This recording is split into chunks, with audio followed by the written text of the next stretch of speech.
Делегация из Польши в составе заместителя администрации уезда Гмина Винзовна, а также депутатов окружного и городских собраний на днях посетила Гагаузию. Целью визита стало подписание договора о побратимстве между городами Гмина Винзовна и селом Бежгиоз Чедерлунского района. Это будет договор, контракт, который будет заключен на уровне гмины и села, руководства села Бежгиоз. Группа, она приехала сюда, они уже здесь второй день. Приглашение польской общины на это мероприятие и визит на Гагаузию понравился очень вам и вашей группе. Мы намерены активно сотрудничать, чтобы наш договор о побратимстве не остался на декларативном уровне, подчеркнула председатель польской общины в Гагаузии Людмила Валевич. Это будет, надеюсь, и обмен детьми, и обмен, может быть, какими-то молодежными группами и взрослыми. Я надеюсь, что, может быть, это перерастет даже в то, что это экономическая связь какая-то наладится.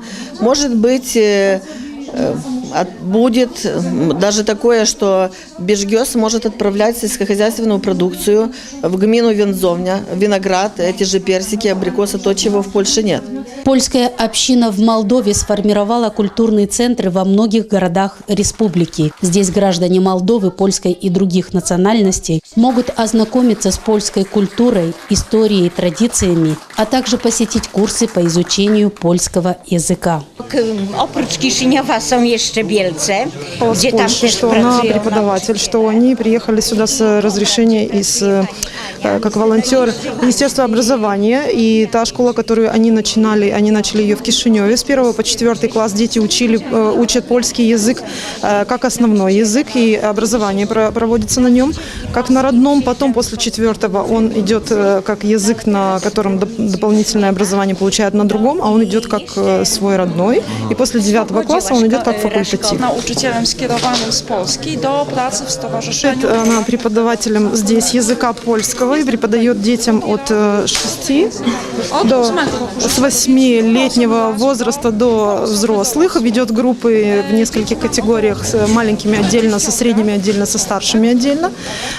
Язык, который изучают на уроках, он имеет в виду не только лингвистику, но и культуру, историю, традиции, песни.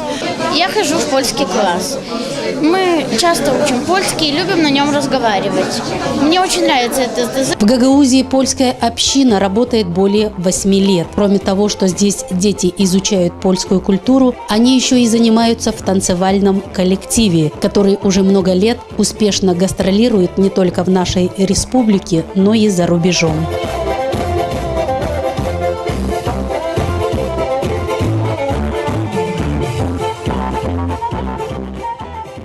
Визит польских друзей в Гагаузию продлился 4 дня, но за столь короткий срок они успели познакомиться с местной культурой, обычаями и традициями жителей автономии, посетить семьи и, конечно же, насладиться вкусными молдавскими напитками.